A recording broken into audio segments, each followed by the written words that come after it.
2000. You just heard it. Microsoft stock is down 52%. We said that like 3 times in the last 3 minutes. He must love that.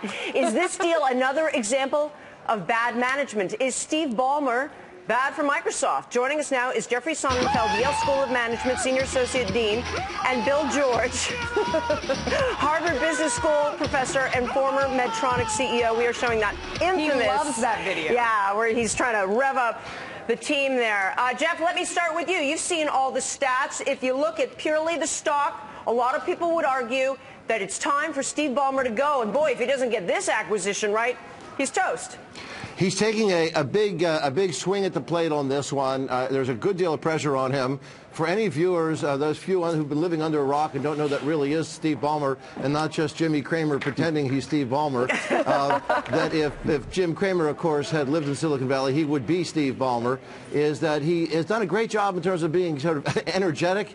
He, in fact, has some vision. But what's a challenge here is that people don't see what the vision is. There have been quite a number of disappointments. The Quantum deal, which was their next biggest one after this one, certainly didn't live up to expectations. If we weren't on CNBC, we'd see the old MSNBC deal, which was Bill Gates' deal. Certainly didn't turn out to be what that was. What that should have been. So is this it? Is he going to finally get it right with Skype? Skype has a great potential. Yeah, I think it makes a lot of sense. With 663 million users, and you have 860 million in revenue, we don't know exactly how profitable it's going to be. The opportunity here is great. They have a link to Facebook, and this now makes more sense where that can go. This gives some energy to Bing. If they can execute this better than some things they've not executed all that well, it could be great. I think the opportunity, the upside here is great. And if they don't do it, they're really in trouble. Let's get Bill in a little bit. I mean, what makes me nervous about Skype, it's already been driven around the block by eBay. They weren't able to turn it into anything. It doesn't make a profit. The reason why people use it is because it's practically free. How is Microsoft and how is Steve Ballmer going to make this work and make money for shareholders in a way that others have failed to? Bill, what do you think?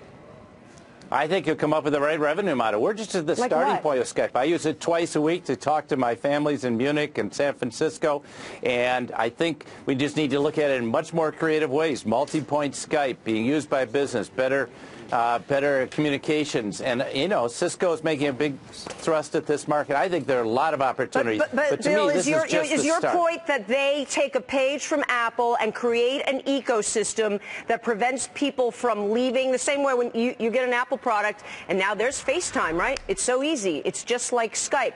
I can see how maybe they think there's a synergy there similar to Microsoft, but at this price, and they've never managed to execute it before. Well, the price is about the cash flow they've had in the first 3 months of 2011.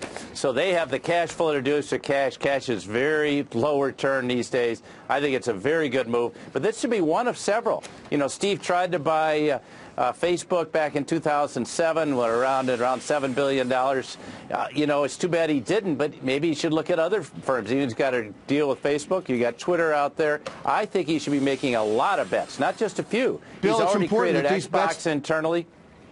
What's that? I was just saying, Bill, it's important that these bets not just look defensive. They tried to buy Facebook, they didn't. They tried to buy Yahoo, they didn't. They tried to buy DoubleClick, they didn't. And if people think that this is just defensive moves as opposed to being vision-driven, that's the hard part. Is the Quantum deal? It was basically because they didn't manage to get DoubleClick. Well, they barely moved the ad revenues. The model that was supposed to come in is basically where they were before that huge $6 billion Quantum deal. And so the fact when they haven't closed some that it looks like they've just ricocheted to try the next best thing available. People have to have the clear idea how this is going to be integrated with other products. They have a link platform right now, which is handling their communication base. How's that all going to work? A lot of questions about execution. I think they'll make it work, but it's not.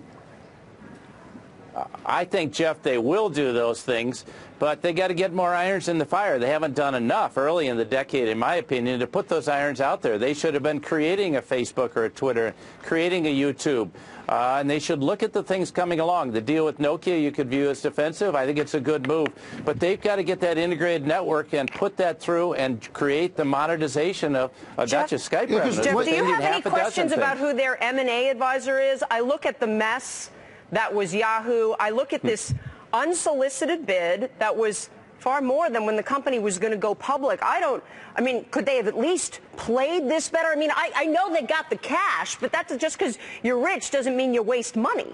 Well, you know, in Brian's report up front, and you think of some of these big tech deals that have worked, you know, whether or not it's HP with EDS or Cisco with, you know, PeopleSoft or Oracle, rather going for PeopleSoft, or Cisco with Tamberg, or, you know, people that are in the related space.